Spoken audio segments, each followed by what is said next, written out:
Hey guys, what's up? Public here, back with another video, and today we had quite a lot of changes coming to Shadow Priest on the beta this week. I know it's been a little late making this video, but I want to kind of digest the changes a little bit before I give kind of my full thoughts. So in this video, we're going to go over all the things that happened, including the kind of really nice rework, I guess, they did with one of our talents. We got all of our new talents back, and they've really kind of buttoned the holes that we've had with our AoE builds. We're going to talk a lot about that. So let's dive into all the fun things with Shadowy Apparitions in this build and see what's changed.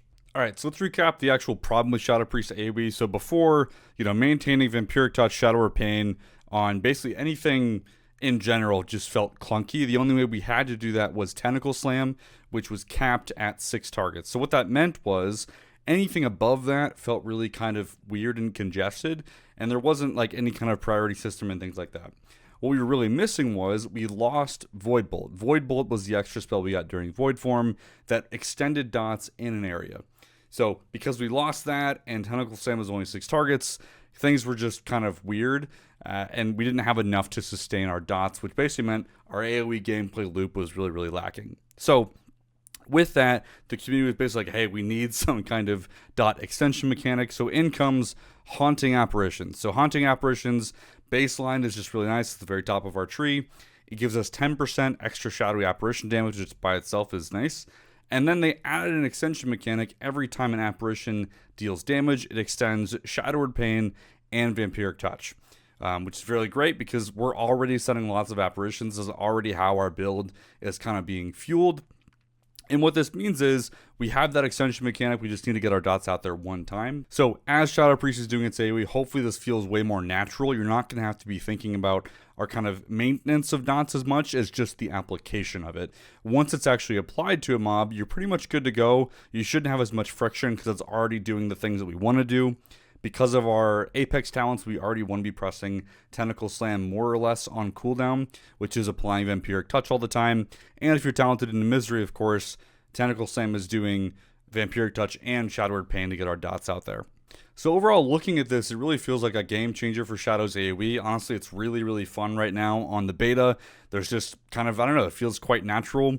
And you can maintain your dots on pretty much every mob that you care about with almost no effort.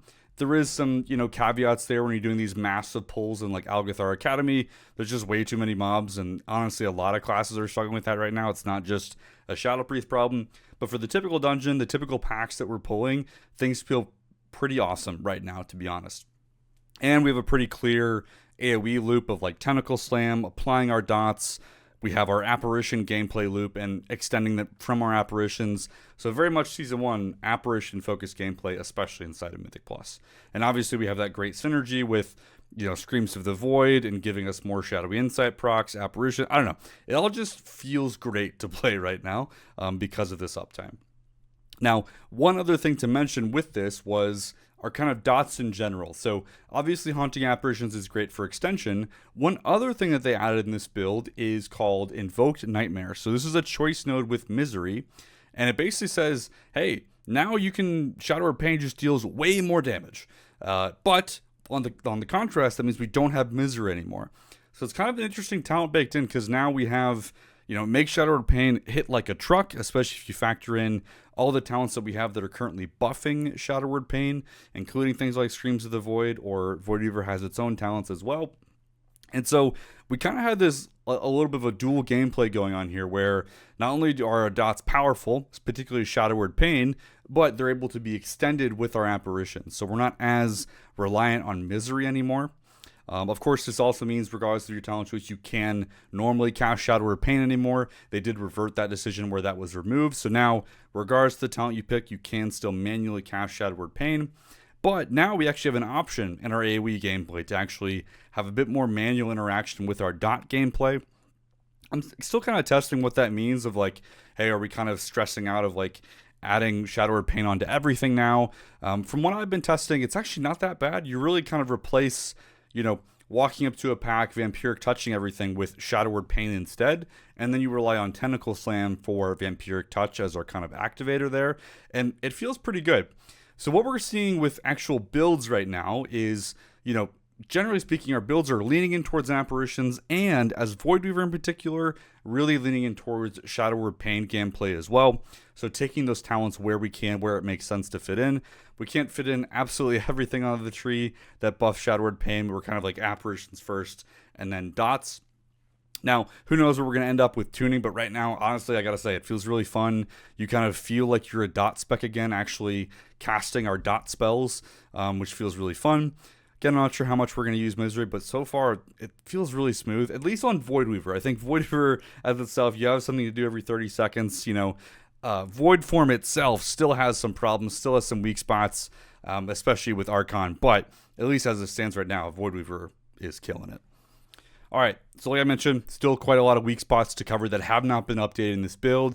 Tentacle Slam damage is really low right now, which honestly I think is fine, but the weird thing is they've been adding more and more talents that buff Tentacle Slam damage, so that just feels a little weird because those talents feel a little, like at least that part of the talent doesn't really make sense.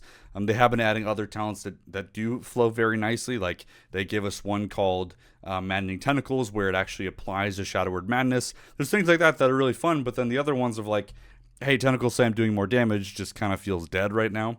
So that definitely can be adjusted. Honestly, I would kind of throw away those damage modes. I don't think Tentacle Slam itself needs to be a damage spell. And then Eidolon Zoth has some bugs still. We'd like to be able to track things a little bit better in general. But honestly, the biggest thing outside of all this stuff, even Shadow Word Death is undertuned, is really just Void Form. So hopefully what we're going to see in the next couple builds is some adjustment with Void Form itself and the nodes that follow it, both Ancient Madness. The nerf came in this build with Ancient Madness. We can't infinitely or near infinitely extend Void Form, which I think is healthy for the spec in general, but it's still lacking something that makes it actually feel like a cooldown. So really hoping we see some changes with Void Form. The rest of the changes in this build felt really, really nice. I'll link the rest of the patch notes down below if you haven't seen it. They've done quite a lot of crazy stuff with this as well, including all of our pets are now passive, right? So we're no longer congested with our cooldowns. Shadow Fiend, Mindbender, Void Wraith are now all passive effects. The pets themselves are still in the game, but they actually remove them from the active, which obviously I think is a great change. We've been talking about how it feels kind of meh. Tuning aside, though, obviously some of that stuff does need some tuning updates, but I think what they're doing is they're really heading in a good direction here. We really just need to, button up Void Form, add some love into Void Form itself as our main cooldown. And I think we're going to be really, really in a great spot with Haunting Shadows, Apparitions extending our dots, and the kit overall just feels really, really fun. Hopefully some of the footage in the background has shown that. Obviously, it's a little hard to get started with the beta right now with all the weird stuff with the UI and everything, but I can't tell you enough how much fun that myself and I think a lot of others are having as well playing this spec, so hopefully you find it fun as well. All right, that's what we have for this video, just kind of a brief overview of what's changed this week. Follow along for all the new stuff that's probably going to come in the coming weeks. Thanks for watching.